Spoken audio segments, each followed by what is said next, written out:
everyone, welcome back to my channel. In this video we are going to start with the new unit which is Ayush, and firstly we will cover the Ayurveda. तो जो आयुष है उसमें A stands for Ayurveda, Y से yoga, then यूनानी, S से सिद्धा and H से homeopathy है. तो हम बड़ी इजी फॉर्मेट में पूरी यूनिट कर लेंगे. सबसे पहले अगर आयुर्वेदा स्पेसिफिकली आया एग्जाम में, देन आयुर्वेदा के बारे में हमने क्या लिखना है. The term Ayurveda meaning knowledge of life has derived from the Sanskrit word ayu meaning life and veda meaning knowledge. ठीक है, तो आयु का मतलब लाइफ, वेदा का नॉलेज, तो ओवरऑल मतलब क्या है, नॉलेज ऑफ लाइफ. अब आयुर्वेदा में हेल्थ को कैसे डिफाइन किया गया. In Ayurveda health is defined as dosha, the humours, dhatu, tissues, agni which include digestive juices, enzymes and hormones involve in metabolism, mala which are waste materials. तो आयुर्वेदा ने हेल्थ को इन 4 टर्म्स में डिफाइन कर दिया: दोष, अग्नि, धातु, मल. क्लियर है. अब concept of disease in Ayurveda, उसमें हमने पढ़ना है according to Ayurveda there are 3 main causes of disease. अब आयुर्वेदा के अकॉर्डिंग 3 कारण क्या है डिसीज होने के, हम वो पढ़ रहे हैं. पहला है asatmyendriyartha samyoga which means improper use of sense organ, asatmyendriyartha samyoga. Second है prajnaparadha which means intellectual error. Last है parinama which is seasonal changes. तो ये 3 कारण है आयुर्वेदा के अकॉर्डिंग एक हेल्थ, एक डिसीज होने के लिए: अस्तमंद्रियाता संयोगा, प्रजन प्रथा एंड परिणामा. क्लियर है. कंसेप्ट ऑफ डिसीज हम पढ़ रहे हैं. उसके अब ये तो थे कि 3 कारण क्या डिसीज के आयुर्वेदा के अकॉर्डिंग. अब हम पढ़ेंगे हम डिसीज को डायग्नोस कैसे करेंगे. 5 components which assist in the diagnosis of a disease. उसमें पहला है निदाना विच आर पॉजिटिव फैक्टर्स, पूर्व रूपा, प्रोड्रोमल सिम्टम्स. प्रोड्रोमल सिम्टम्स मतलब जो असली वाले सिम्टम आने से पहले सिम्टम्स आते हैं, नॉन स्पेसिफिक अर्ली सिम्टम्स. तो prodromal symptoms and typical sign and symptoms जिनको हम कहते हैं रूपा. संप्राप्ति मीन्स पैथोजेनेसिस एंड उपास्य which are elements opposite to disease and cause. तो ये 5 कंपोनेंट्स हैं जो डिसीज को डायग्नोस करने में हेल्प करते हैं in Ayurveda. Positive factors, prodromal symptoms, sign and symptom, pathogenesis and elements opposite to disease and cause. अभी हमने क्या पढ़ा, हमने आयुर्वेदा की इंट्रो पढ़ी, उसमें जो डिफाइन किया था हमने 4 टर्म्स को वो पढ़ा. फिर concept of disease in Ayurveda में हमने सबसे पहले उसको कैसे डायग्नोस करते हैं ये 5 कंपोनेंट्स पढ़े, और जो 3 मेन कॉजेज एक डिसीज के वो हमने पढ़े थे. अब हम पढ़ते हैं प्रिंसिपल्स, ट्रीटमेंट प्रिंसिपल इन आयुर्वेदा. कि आयुर्वेदा में जो ट्रीटमेंट करते हैं वो किन प्रिंसिपल्स के बेस पर करते हैं. तो अकॉर्डिंग टू आयुर्वेदा पहला प्रिंसिपल क्या है, in healthy individual equilibrium of dhatus is preserved. In disease there is a disequilibrium between doshas जिसके कारण डिसीज आती है. आयुर्वेदा का एम है इन दोषास को एलिमिनेट करना. पहला प्रिंसिपल क्या है आयुर्वेदा में पहला प्रिंसिपल क्या है कि अगर एक इंडिविजुअल हेल्दी है तो वो हेल्दी इसलिए क्योंकि उसमें इक्विलिब्रियम मेंटेन्ड है. अगर एक इंडिविजुअल डिसीज है तो वो डिसीज इसलिए है क्योंकि उसमें डिसइक्विलिब्रियम हुआ पड़ा है, और आयुर्वेदा का ये मेन गोल है उस डिसइक्विलिब्रियम को ठीक करके पर्सन को हेल्दी बनाना. ये है पहला प्रिंसिपल आयुर्वेदा का.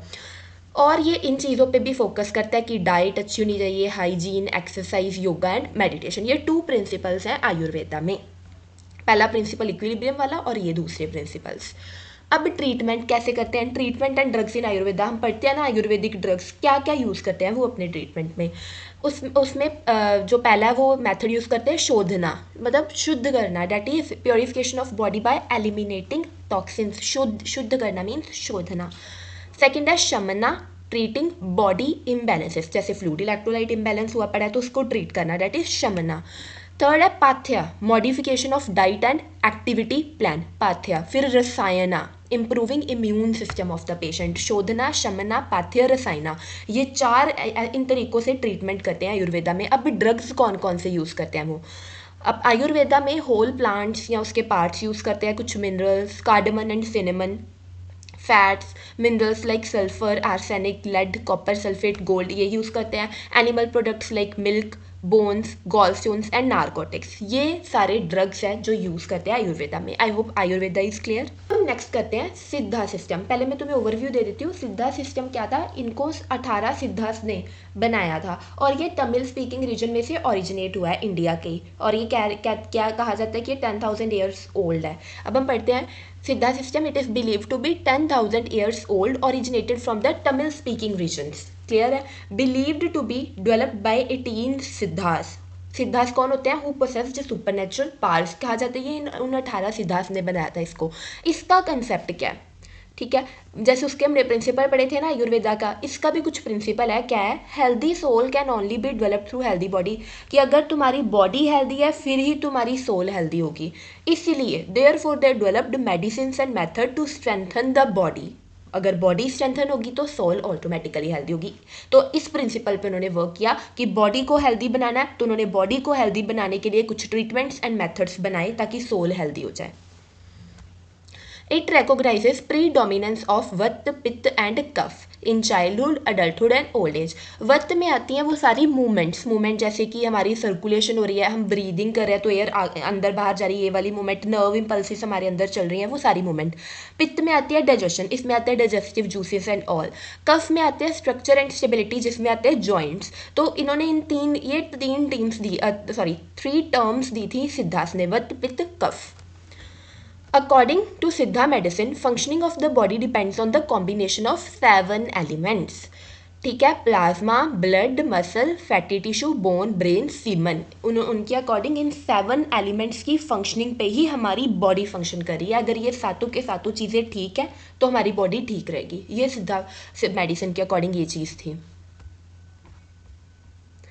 अब डायग्नोसिस कैसे करते हैं? Based on the examination of 8 items ये डायग्नोस करते हैं। Tongue, colour, voice, eyes, touch, stool, urine, pulse. अगर तुम ध्यान से देखो तो ये 5 तो सेंस ऑर्गन्स ही है, तो एक तो ये 5 सेंस ऑर्गन्स को देख कर इनको एग्जामिनेशन कर और बाकी ये स्टूल, यूरिन, पल्स 3 चीज़ें और हैं। इनके बेस पे सिद्धा सिस्टम में डायग्नोस किया जाता है। ड्रग्स कौन सी ये यूज़ करते हैं? एक क्लास तो है कि कहाँ से ऑब्टेन किया ड्रग को। पहला है thavar which are herbal products, dhatu which are inorganic substances and jangamam which are animal products. ये है कि कहाँ से ओरिजिनेट किया, हर्बल है, मिनरल्स हैं या एनिमल प्रोडक्ट है। दूसरी क्लासिफिकेशन है कि इनको लिया कैसे जा रहा है। इंटरनल मेडिसिन मतलब ओरल रूट से, एक्सटर्नल मेडिसिन जैसे लोकल एप्लीकेशन, उसमें लोकल एप्लीकेशन में जैसे नेजल, आई या एयर ड्रॉप्स। इसमें भी leaves, flower, fruits, various roots and metals मतलब यूज़ किए जाते हैं एज अ ट्रीटमेंट। और इसका भी एक प्रिंसिपल था कि अगर डाइट, मेडिसिन एंड एक डिसिप्लिन्ड रिजीम हो लाइफ की तो हेल्दी सोल ऑब्टेन की जा सकती है। एक बार सिद्धा सिस्टम अच्छे से देख लेते हैं। हमने पढ़ा ये इंट्रोडक्शन, फिर हमने पढ़ा इसका कंसेप्ट क्या था कि अगर सोल है बॉडी हेल्दी है तभी हेल्दी सोल होगी। तो इन्होंने बॉडी को हेल्दी करने के लिए ट्रीटमेंट्स एंड मेथड्स बनाए थे। वत, पित्त, कफ वाला कंसेप्ट इन्होंने दिया था।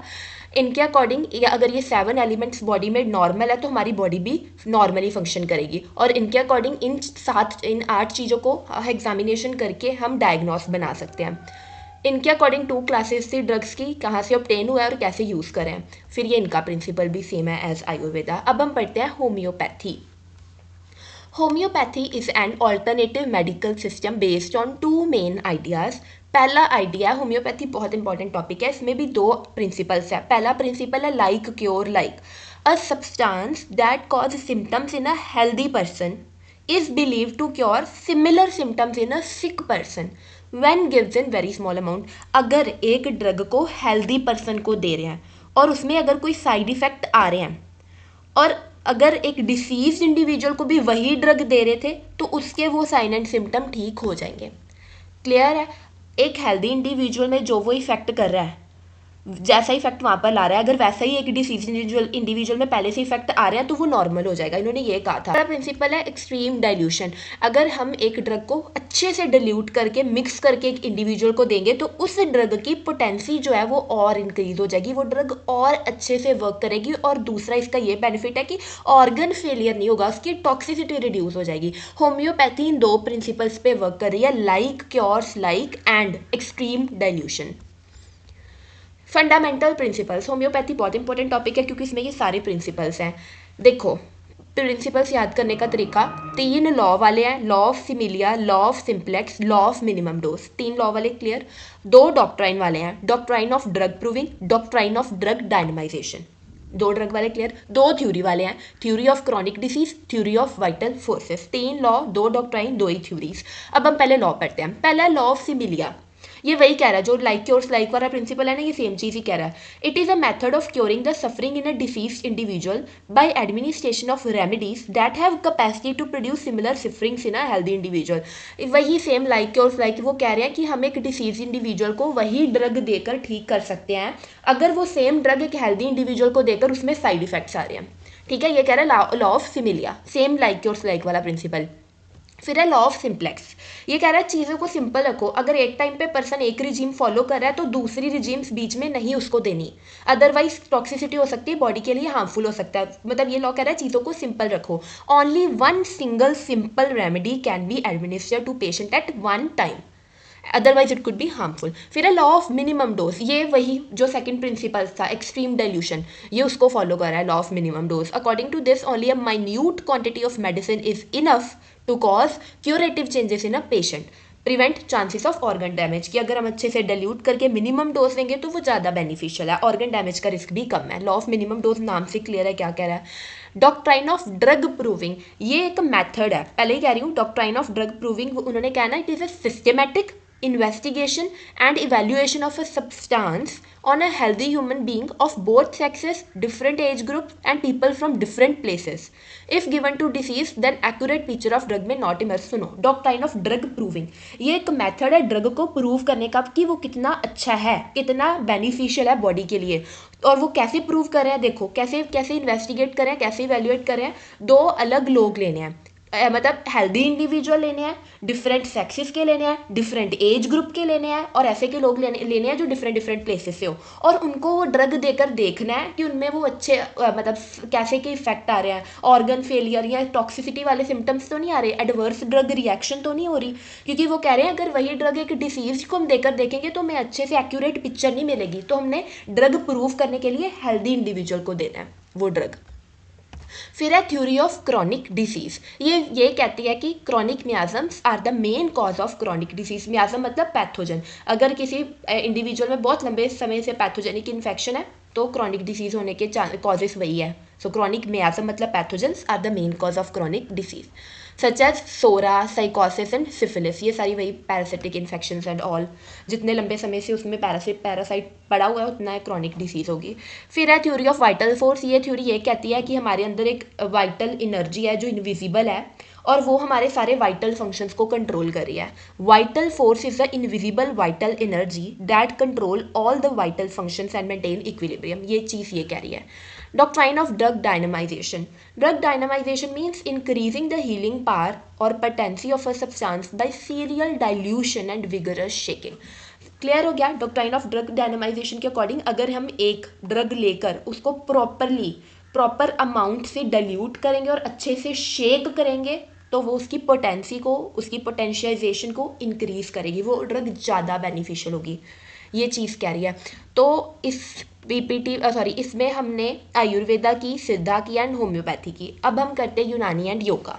टॉपिक करते हैं विच आर योगा एंड यूनानी. तो सबसे पहले हम पढ़ेंगे योगा. योगा की इंट्रोडक्शन देखो. Yoga is an ancient Indian discipline. ये इंडियन ओरिजिन है योगा वाला, मतलब it is originated from India only.